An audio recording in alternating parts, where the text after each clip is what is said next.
Il faut donner aux téléspectateurs d'Afrique Média la totalité de l'information. L'information, c'est pas qu'on manifeste en Algérie contre ce qu'ils appellent, à juste raison, je tiens à le préciser, le système Bouteflika. C'est pas que l'opposition gabonaise, excitée par Paris, depuis Paris, manifeste pour à nouveau essayer de ressortir un Jean Ping président. Il faut expliquer ce qui se passe réellement. À la mi-décembre 2018, Bolton, le conseiller néoconservateur de Donald Trump, exposait devant un think tank néoconservateur, la Heritage Foundation, très influent, ce qu'il appelait la nouvelle politique africaine de Trump, parce que Trump a une politique africaine très élaborée, et il l'a depuis le début de sa présidence. Il ne faut pas écouter toutes les billevesées des médias occidentaux sur un président hors système, sur un président qui voudrait combattre les multinationales ou l'impérialisme, c'est de la blague. Trump, c'est le produit d'un scénario politique où il a été le choix de la fraction la plus radicale des lobbies américains, lobbies militaro-industriels, lobbies des généraux et amiraux du Pentagone. C'est eux qui l'ont porté comme candidat du Parti républicain, puis comme président. Il s'était 121 généraux amiraux. Les lobbies des hydrocarbures de schiste, du pétrole, du charbon, le lobby pro-israélien aussi. Quelle est cette nouvelle politique africaine de Trump? C'est une radicalisation du printemps africain d'Obama, lancé en août 2014 lors du sommet USA-African Leader à Washington. Que veut Trump? Il veut que tous les pays qui n'ont pas obéi au diktat de Washington depuis 5 ans, eh bien, il dit à ses présidents, il dit, vous allez devoir dégager dans l'année et nous utiliserons tous les moyens, sanctions, pression diplomatique, mais aussi nous sommes prêts à l'intervention militaire. Trump ajoute que 6 pays sont concernés. Immédiatement, depuis janvier 2019, est mis au point une version combinée du printemps arabe de 2011, du printemps africain de 2014, un super printemps 2019 afro-arabe. Il concerne un nombre important de pays qui correspond globalement aux 6 pays définis par Trump. Il y a l'Algérie.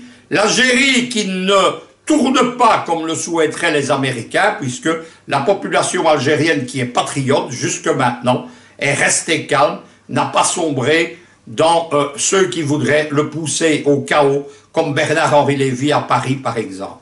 Il y a les manifestations insurrectionnelles pour renverser Omar el-Béchir au Soudan. Omar el-Béchir qui a commis un crime alors que Trump s'était rapproché du Soudan. Il est allé appeler au secours, il sait ce qu'est l'amitié américaine, le démembrement de son pays. Le Soudan a encore 2 insurrections sécessionnistes, en plus du Sud-Soudan qui a réussi au Darfour notamment. Et Omar el-Béchir maintenant est pro-russe, a des conseillers militaires russes, des firmes de sécurité russes à ses côtés, il faut le renverser. Le 3e pays, c'est un État arabe. Le premier touché par ce nouveau printemps 2019, c'est la Jordanie. La Jordanie qui était la plateforme de l'intervention djihadiste contre Damas, qui veut normaliser les choses avec Bachar el-Assad. C'est évidemment intolérable pour les Américains, mais aussi les Français. Il y a ensuite l'utilisation des diasporas pour relancer la contestation dans un certain nombre de pays africains, et particulièrement utilisé comme plateforme pour cela Paris. Il y a la diaspora tchadienne qui essaye de déstabiliser Idriss Déby Itno. Ça ne marche pour le moment que dans les médias. Il y a la diaspora camerounaise, vous en parlez si souvent, je ne vais pas le faire ici. Il y a également, évidemment, la diaspora congolaise, pas seulement à Paris, mais aussi à Bruxelles.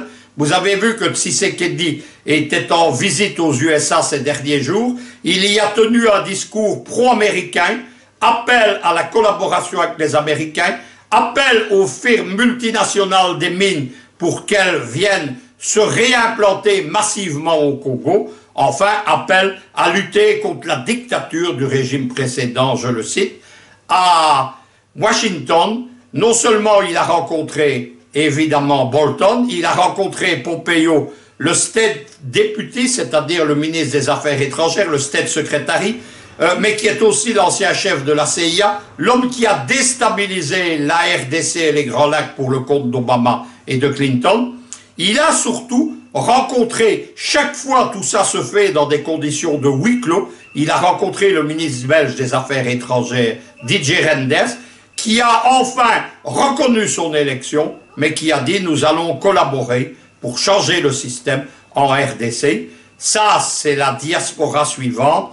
D'autres pays aussi sont prévus pour être pris en charge, pour essayer d'alimenter ce super printemps 2019. C'est pour ça que vous voyez ressortir les présidents virtuels, les présidents de Facebook. Je n'aurai pas la cruauté de les nommer. C'est pour ça que vous voyez s'agiter une diaspora comprador. Dans le cas du Tchad, par exemple, ce sont des gens qui n'ont pas vu leur pays depuis 15 à 25 ans.